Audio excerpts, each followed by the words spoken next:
जय हिंद, जय भारत। एक बार फिर से स्वागत करता हूं मैं आप सभी लोगों का आपके अपने चैनल लोन हेल्प इंडिया पे।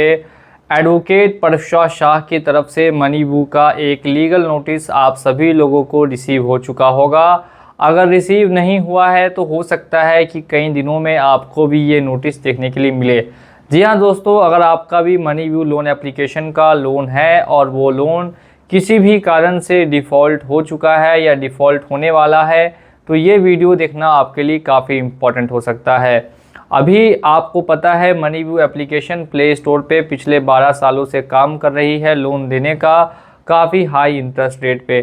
काफ़ी लोगों ने इसका लोन डिफ़ॉल्ट भी कर दिया है, कुछ मेडिकल रीज़न से, कुछ पर्सनल रीज़न से, और भी कई ऐसे कारण हैं जिनकी वजह से लोग मनी व्यू का लोन नहीं दे पाए हैं। अब ऐसे लोगों में एक और डर का माहौल क्रिएट करना चाहती है कंपनी के द्वारा। रिकवरी के प्रोसेस में काफ़ी सारी चीज़ें हैं जो इलीगल तरीके से होती है, जिसमें से सबसे पहला कांड है और वो है कॉन्टैक्ट लिस्ट को कॉल करने का। हमारे बहुत सारे सब्सक्राइबर्स की ये लगातार कंप्लेन आ रही है कि मनी व्यू के द्वारा कॉन्टैक्ट लिस्ट पे कॉल की जा रही है। जो थर्ड पार्टी एप्लीकेशंस या जो थर्ड पार्टी लोगों को ये लोन रिकवरी के लिए दे देते हैं बिना जानकारी के लिए, वो लोग कॉन्टैक्ट्स को कॉल करते हैं। और ऐसे में मनी व्यू का जवाब आता है कि नहीं सर, हमारे द्वारा ऐसा कुछ भी नहीं किया जाता है, हम कस्टमर्स के जो भी डाटा होता है उसका पूरा ध्यान रखते हैं, बिल्कुल भी ब्रीच नहीं होती प्राइवेसी। लेकिन बहुत ही गलत तरीके से जवाब देने का काम करती है मनी व्यू। सबसे पहले तो वही डाटा बेचती है और फिर सामने से मना करती, नहीं हमने तो डाटा नहीं बेचा, आपके पास तो कोई प्रूफ नहीं है कि हमने डाटा बेचा। अब ये तो गलत तरीके से काम करती रहेगी कंपनियां, इनका तो काम है लोन के रिकवरी में इस तरीके का काला धंधा करने का।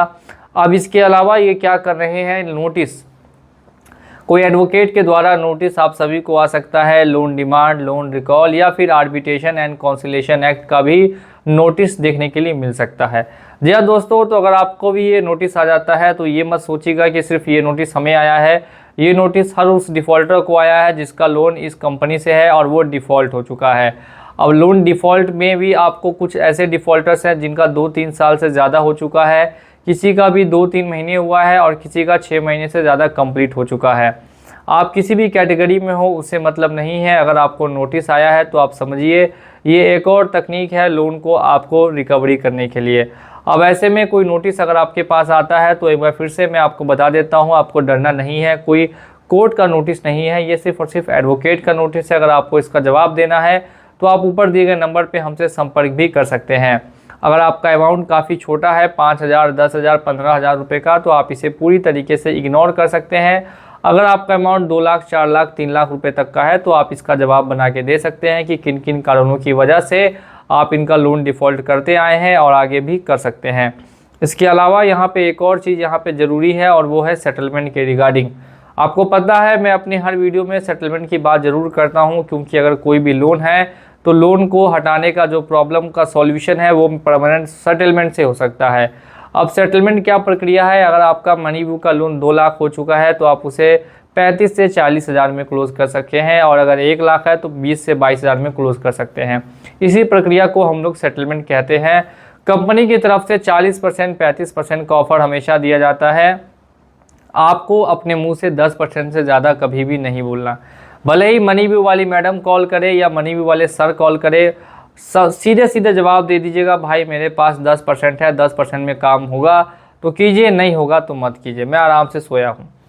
अब इसके बाद बात करते हैं लीगल कोर्ट केस को लेकर। अगर जिनका बड़ा अमाउंट है या फिर जिनका छोटा अमाउंट है, तो अभी तक के इतिहास में 2026 तक कोई भी लीगल केस आपको इस कंपनी के द्वारा फाइल नहीं किया गया है।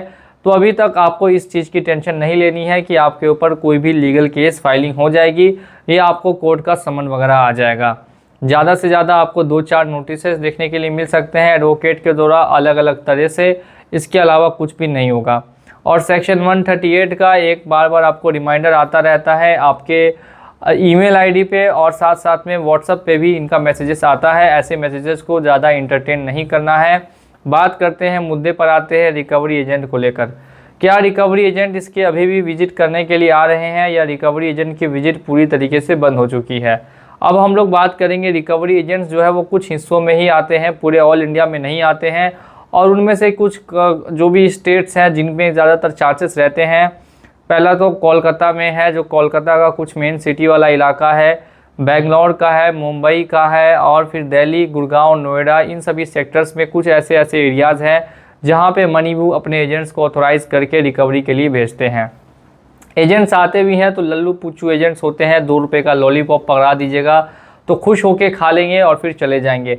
कमेंट सेक्शन में आप सभी लोगों को बताना है कि आपका मनीबू का लोड कितने रुपए का है और कितने दिन से डिफ़ॉल्ट है, ताकि ऐसे ही बहुत सारे लोगों का हम लोगों के पास ये पता चल सके कि किस किस का कितना कितना लोन डिफ़ॉल्ट हो चुका है। बाकी किसी तरीके की दिक्कत आती है, समस्या आती है, तो आप ऊपर दिए गए नंबर पे हमसे संपर्क कर सकते हैं। वीडियो को देखने के लिए एक बार फिर से बहुत बहुत धन्यवाद।